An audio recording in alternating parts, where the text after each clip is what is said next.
अस्सलाम वालेकुम friends, welcome back to top smarties. Drama serial Tum Bin कैसे जिए।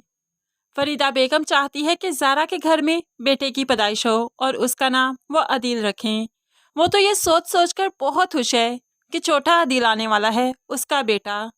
ऐसे में ज़ारा ने जब अपनी सास की उम्मीदें देखी तो आज बोल ही पड़ी, मुमानी जान प्लीज़ आप बस बेटे के बारे में मत सोचा करें, क्योंकि औरत के बस की बात ही नहीं कि वो लड़की पैदा करे या लड़का। ये फैसले तो ऊपर वाली ज़ात तय करती है कि किसको कौन सी औलाद देनी है।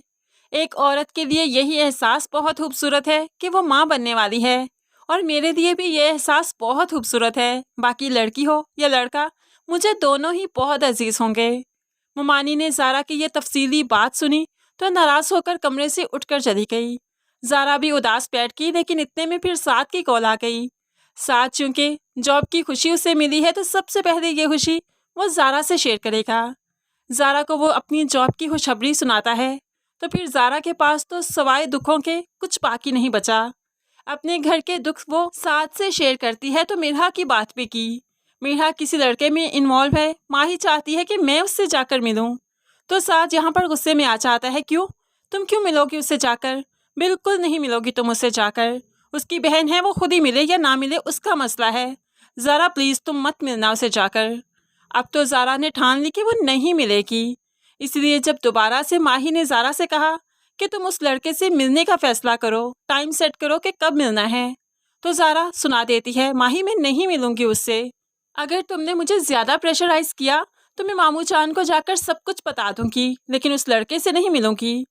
माही ने ज़ारा की ये दो टोक बात सुनी तो पैर पटकती हुई गुस्से से अपने कमरे में चली गई और जाकर सोचने लगी कि अब क्या करना है। और फिर वो बहुत जल्द कोई प्लान बना ही लेगी ज़ारा को ज़लीलो हवार करके इस घर से निकालने का। अभी तो माही की शादी होगी। माही की शादी के बाद ससुराल वालों को वो नाको चने चबवाएगी और फिर से उजड़कर अपनी माँ के घर आ जाएगी, क्योंकि उसने सोच रखा है कि उसने यहीं पर इसी घर में हुकूमत करनी है। इसलिए तो किसी और घर में उसका मन लगता ही नहीं। मिरहा आज फिर आकिब से मिली। घर देर से आई तो ज़ारा ने पूछ दिया, कहाँ रह गई थी, आज तो बहुत लेट हो गई तुम्हें। तो मिरहा ज़ारा को सच बता देती है, आकिब से मिलने गई थी। ज़ारा मिरहा को रोकने लगी कि अपने कदम पीछे हटा लो, जब रिश्ता हो जाएगा फिर मिल लेना, उससे पहले अच्छी बात नहीं। लेकिन मिरहा भी सुना देती है, आकिब के बगैर मैं नहीं जी सकती, उसके बगैर जिंदगी का तस्वुर ही नहीं। आप अम्मी से बात करें, मेरा रिश्ता वहाँ पर करवाएं, वरना मेरा मिलना मिलाना तो चलता ही रहेगा। ज़ारा मिरहा की बातों से परेशान हो जाएगी। होप्सो फिर वो भी डिसाइड करे कि घर में बात करने से पहले आकिब को खुद जांच लेना चाहिए, उसकी पहले इन्वेस्टिगेशन खुद कर लेनी चाहिए। अगर तो ठीक है तो सबको बताना चाहिए, वरना मिरहा को रोक देना चाहिए। इसी असना में माही खूब फ़ायदा उठाएगी, क्योंकि इसी तरह से ही तो वह ज़ारा को करेक्टरलेस साबित करेगी और फिर इस घर से भी निकाल देगी।